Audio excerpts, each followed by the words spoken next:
Okay, so I'm Arun Patel, and for my presentation, I'm going to be talking about users' privacy practices with end-user license agreements, or EULAs. So, EULAs are everywhere in our digital life. According to Contracts Council, these are legal contracts between software suppliers and users, which detail rights and restrictions of software use. However, many people accept these agreements without fully understanding them first.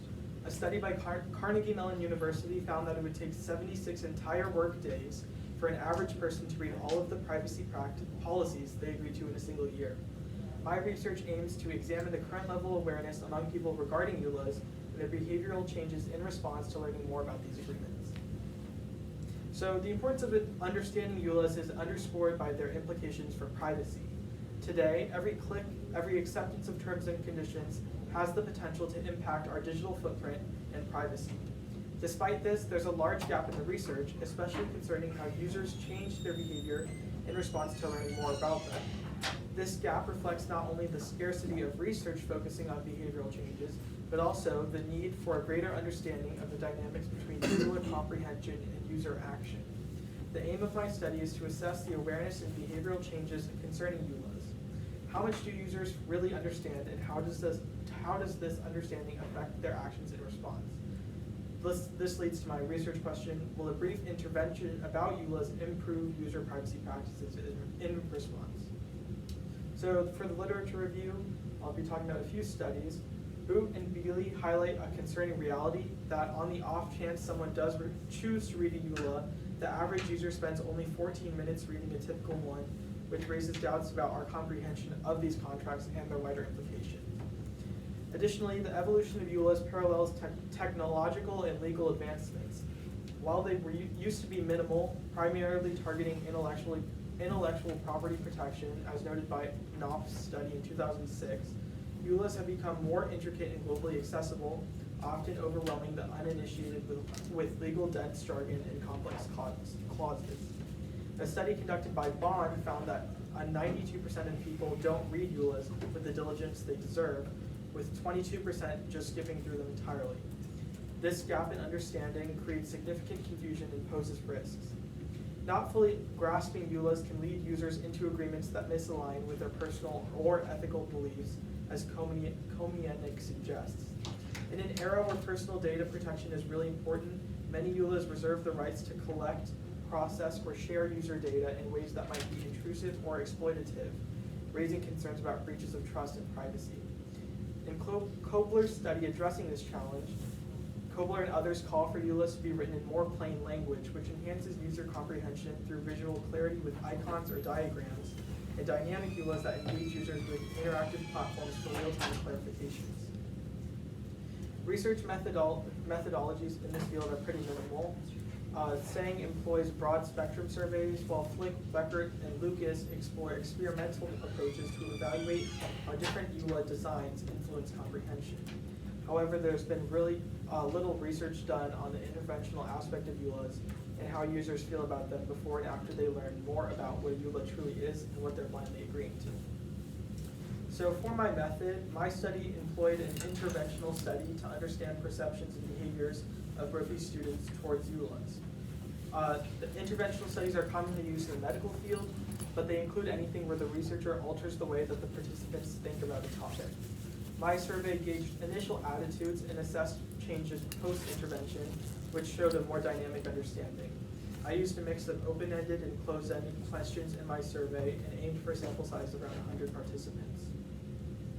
So this was the intervention that I used between the pre-intervention and post-intervention questions, and I talked about some subsections about the definition and importance of EULAs, common EULA clauses, how to read EULAs and why it matters, and data selling and unethical practices, and I gave a couple of examples of companies that use their power too much in their EULAs.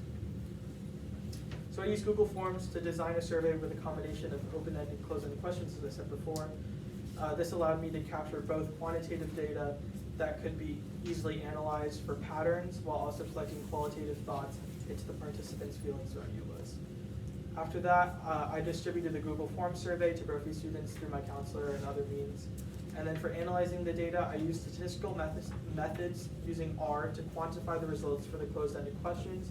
And for the open-ended responses, I used a qualitative thematic analysis to identify common themes and insights that emerge from participants' answers. This method has been proven effective in similar research, such as in Komianik's study that found that many users disagree with the complexity of EULAs to identify specific themes across the board. So I use an informed consent form and made all responses anonymous for the ethical considerations. So then for my results, I had 114 total responses. These are the demographics of my study. As you can see, it's an overwhelming majority of juniors, but I got a pretty diverse group that reflects Brophy's minority population. I got most responses from STEM-focused students, which makes sense because they're the ones that probably clicked on my link, and then a pretty normal distribution of political affiliations. So my quantitative data, I asked one of the questions about how people approach EULAs right now, and as you can see, 3/4 of them blindly click agree without even looking at anything. 22% of people said that they skimmed EULA, and only 0.9% of people said they actually read EULA. After my intervention that I showed before, it was a really big change, so the red changed to the new red, which said 33% of people said that they'll still blindly click agree. But the most impressive part was that 57% of people said they would skim the EULA for the important parts about privacy. This is another graph. I asked 3 questions like this about the legal implications of EULAs, how important people think that EULAs are for their privacy, and agreeing or disagreeing with the statement that EULAs are easy to understand. This is on a Likert scale from 1 to 5. For this question, there was a big change. You can see it's almost an entirely different graph. This had a 64.22% average increase. The next question had a 6.84% increase, and the last question had a 21.2% increase. There's a lot of numbers here, but I correlated the demographics with the average change in each question, questions 1, 2, and 3. And as you can see, they're very minimal correlations. All the correlation coefficients are very small. And then for my qualitative data, I used thematic analysis to identify different themes. So I found that the complexity and length, agreeing to unfavorable terms, the importance of reading EULAs, and just predominantly negative reviews. These were optional questions, so there's a lot less responses, but as you can see, a lot of people had these same thoughts. So for the discussion, I'll talk about what this data really means. So for the quantitative data, again, this graph shows that just a simple intervention with just 5 paragraphs, that's about a 5-minute read, shows how quickly people realize that understanding EULAs is really important for their privacy. So something like views like this in a actual EULA will explain to users how why they need to read them. And the same thing for this. So just a simple intervention can show that the legal implications of EULAs is so drastic. But then this is interesting because while my sample size was really small for only 114 respondents, the correlations being really small shows that this can be generalized to a wider group of people, not just saying that people with the graduation year, unweighted higher GPA or political affiliation just agree with this. So it's saying that a bigger population agrees to this, and it's more general, and it can be more generalized. And then for the thematic analysis, a lot of people had negative reviews towards EULAs, so people were saying things like, EULAs are too long, or I don't understand why I have to agree to them, or why do companies think that they can do this with my privacy? So in conclusion, the impact of educational interventions on Brophy students' understanding of EULAs, it's evident that the targeted education can significantly enhance comprehension and alter attitudes towards these complex digital documents. This aligns with initiatives like the Digital Literacy Accelerator by the U.S. Department of Education, which showed the value of education in navigating digital challenges such as EULAs. This also agrees with the digital literacy imperative, which supports the urgent need for such education, pointing out that as society and technology evolve, so too must our approach for digital literacy.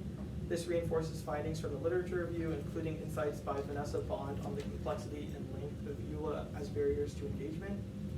But despite the positive shifts observed in the study, a persistent skepticism towards EULAs remain, as I said in the qualitative data, which show the depth of the challenge at hand.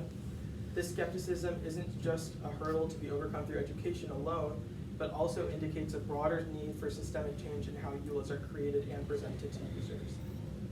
So my study suggests a dual approach, enhancing digital literacy education to improve understanding towards EULAs, but also advocating for clearer, more user-friendly